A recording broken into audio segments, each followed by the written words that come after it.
Bienvenidos una vez más a Adictos a la Literatura. Hoy volvemos y lo hacemos con uno de los temas que me parecen fundamentales a la hora de escribir una novela o una historia. Y es ni más ni menos que saber crear la figura del antagonista.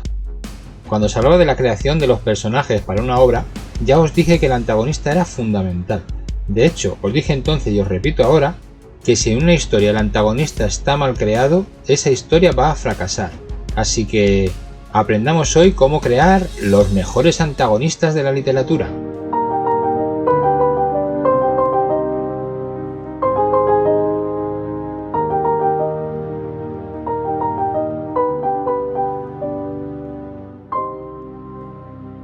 En primer lugar, es importante comprender qué es exactamente un antagonista. Si nos ponemos un poco pedantes y atendemos a la etimología de la palabra, esta nos indica ya su significado. Antagonista viene del griego, cuenta con el sufijo anti, es decir, contrario, y agón, que es luchador o jugador. Por tanto, la misma palabra nos indica que el personaje es el que va contra el luchador, es decir, el que va contra el personaje principal de la trama. Resumiendo de manera más clara y menos pedante, el antagonista es la fuerza que se opone al personaje principal de la historia, el que conocemos como el protagonista. El antagonista es por tanto quien se encarga de impedir que el protagonista consiga satisfacer sus deseos o sus metas. Si nos damos cuenta, toda historia se construye sobre un triángulo que está compuesto por el protagonista, el antagonista y el conflicto que envuelve a ambos. Una vez que comprendemos esta estructura básica, es importante entender cuáles son los tipos fundamentales de antagonista que podemos encontrarnos en una historia. Desde mi punto de vista son esencialmente tres los tipos fundamentales. 1. Que el antagonista sea el propio protagonista de la historia. Probablemente esto os suene un poco extraño, pero es muy habitual en historias donde el protagonista se enfrenta a sí mismo. Suelen ser historias de lucha interior, de conflictos personales. Un ejemplo muy bueno lo encontramos en la novela Dr. Jekyll y Mr. Hyde que destripamos en el último videoartículo. En ella el protagonista se enfrenta a la parte mala de sí mismo que surge cuando se toma una droga. It floats towards it.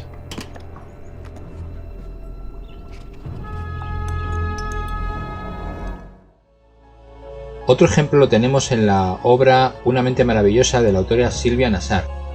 En ella se nos narra la historia del premio Pulitzer John Forbes Nash, que tuvo que enfrentarse a su propia mente genial y trastornada un tiempo. Una obra realmente imprescindible. Padece esquizofrenia. Y ese trastorno suele generar paranoias. El segundo tipo de antagonista con el que podemos encontrarnos es aquel que no es realmente una persona, sino que es una fuerza de la naturaleza, algo externo al antagonista. Puede ser desde eso, la propia naturaleza, un animal, un contexto histórico, un fenómeno extraño, etc. Encontramos este tipo de antagonistas en narraciones fantásticas, de ficción, de desastres. Un ejemplo lo podemos ver en La Guerra de los Mundos de H.G. Wells, donde el antagonista real de la historia es la propia invasión alienígena, que pone trabas al intento de supervivencia del protagonista. No lo creo. El territorio anglosajón es solo para los anglosajones. Otro buen ejemplo sería Moby Dick de Herman Melville, donde el obsesionado Capitán Ahab se enfrenta a una ballena blanca. El antagonista de la novela es una ballena, un animal, pero que tiene tanto protagonismo y fuerza como el propio protagonista de la historia.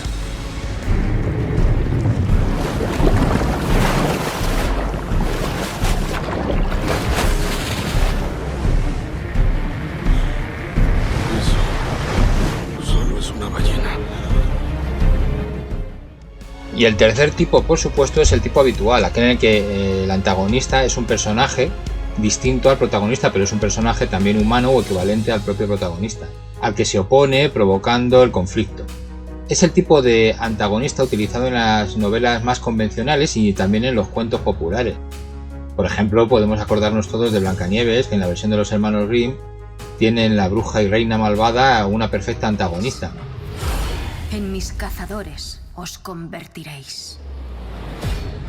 El poder del espejo es el premio mayor.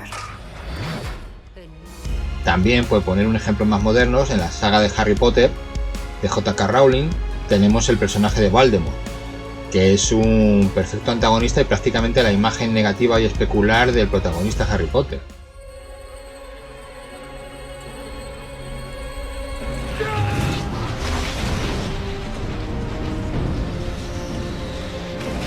De todas maneras, una vez que conocemos los distintos tipos de antagonista, el verdadero problema al que nos enfrentamos es, sea cual sea el tipo que decidamos utilizar para nuestra obra, cómo le construimos, cómo creamos ese antagonista perfecto que dé el contrapunto a nuestro protagonista y llene de interés nuestra obra. Por eso voy a ofreceros una serie de claves y consejos para conseguir crear de manera perfecta vuestro antagonista. Empecemos. Consejo número 1. Haz que tu antagonista sea absolutamente imprescindible. ¿Qué quiero decir con esto? Bueno, si tu historia funciona sin el antagonista, o se puede contar sin el antagonista, es que no has creado el antagonista bien. Un antagonista bien creado no puede ser nunca eliminado de una historia, ni sustituido. Debe de ser absolutamente imprescindible. La historia no se puede entender sin él. Por ejemplo, ¿podríais entender Star Wars sin la existencia de Darth Vader? Sería absolutamente imposible, porque es una historia cuyo peso recae sobre los protagonistas, pero más aún sobre el antagonista. Obi-Wan, por fin volvemos a encontrarnos. Ya se ha cerrado el círculo. Cuando me separé de ti no era más que el aprendiz. Ahora yo soy el maestro. Solo maestro en maldad.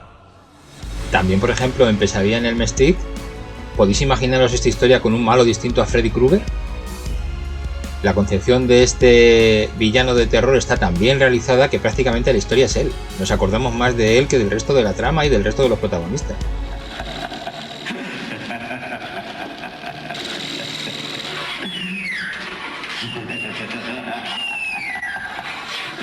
Por favor, Dios. Esto es Dios. Mi segundo consejo sería que dotéis de motivaciones y fines creíbles y lógicos para vuestro antagonista. Sus actuaciones deben estar perfectamente motivadas, tienen que ser creíbles y deben ser el contrapunto lógico de las motivaciones y fines de vuestro protagonista. No vale con hacer un antagonista malo, de hecho el antagonista no tiene por qué ser siempre malo, puede estar motivado simplemente por intereses distintos que le llevan a contraponer y a interponerse en medio de las acciones de vuestro protagonista.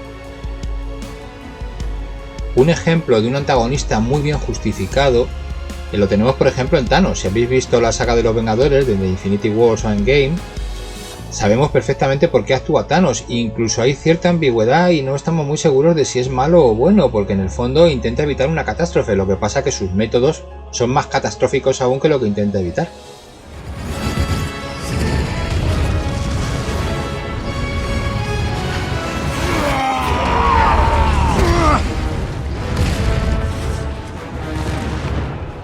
Otro ejemplo lo encontramos en la obra La Profecía, donde el antagonista es Damien, que es ni más ni menos que la encarnación del anticristo, cuyas motivaciones son simplemente cumplir el apocalipsis bíblico.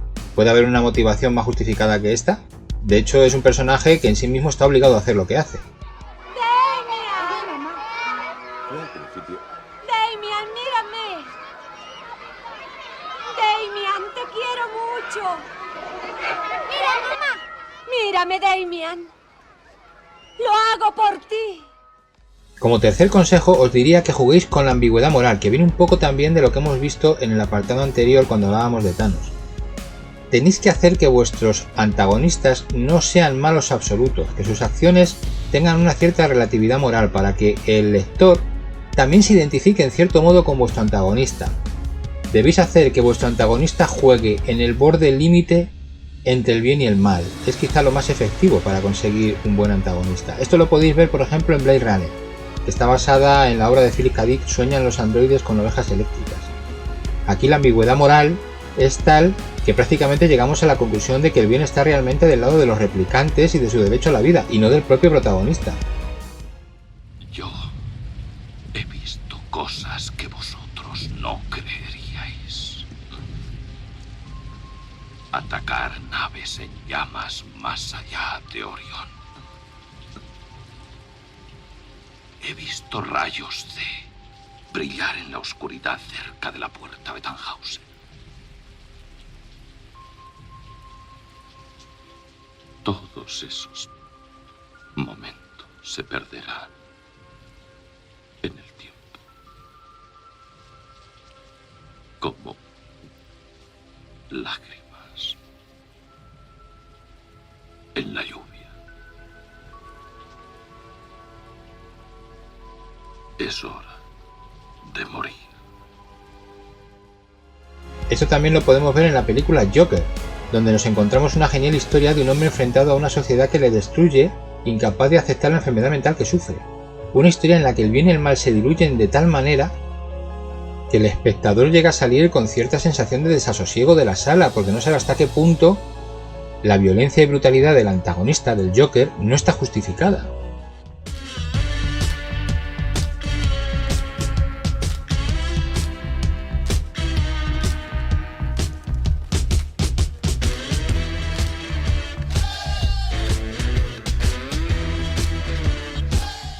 Como cuarto consejo, os diría que tenéis que crear una relación interesante entre protagonista y antagonista. No debéis concebirlos como departamentos estancos, seres independientes, cada uno viviendo su vida por un lado y enfrentándose en un momento dado en el conflicto. Esto no funciona del todo. Tenéis que construir relaciones entre ellos, que haya algo más. Esto suele crear un picante, una mordiente en las obras que hace que sean prácticamente un imán para los lectores. ¿Dónde podemos encontrar esto? Pues por ejemplo en la serie Hannibal, si la habéis visto. Esta serie está basada en las obras de Thomas Harris y en ella se construye una relación entre el protagonista Will Graham y el Dr. Hannibal Lecter que llega incluso a bordear la homosexualidad, incluso una historia de amor.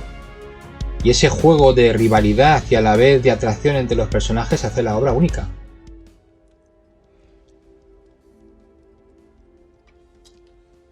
This meat is not pork.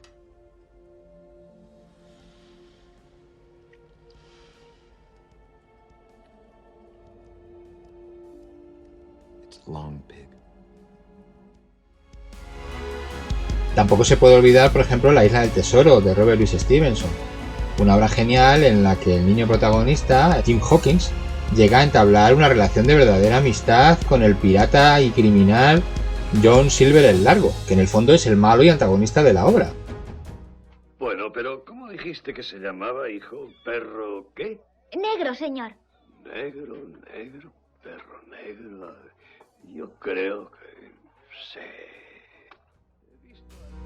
Como último consejo, os diría que tenéis que conseguir que vuestro antagonista sea un problema real para el protagonista. Es decir, que el lector tenga la sensación de que el antagonista puede ganar, de que al final el protagonista puede perder en su pugna en el conflicto central de vuestra historia.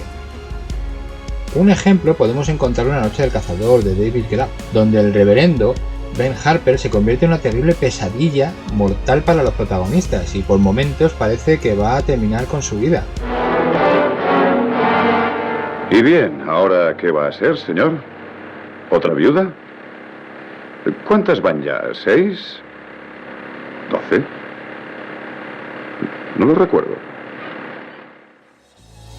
También lo podemos encontrar en Terminator 2, la segunda parte de la famosa saga de Terminator, donde el modelo T-1000 fue dotado de unas atribuciones físicas que le hacían realmente más potente que el protagonista. Esto fue fundamental para crear la sensación en el espectador de que el protagonista podía perder en esta ocasión.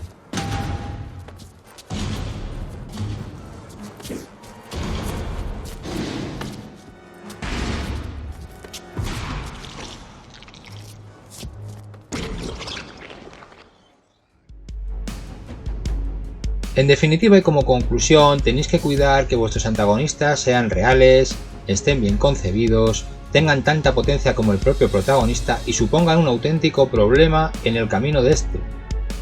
Si no, no lograréis que vuestras historias tengan esa coherencia y realismo que todos buscamos.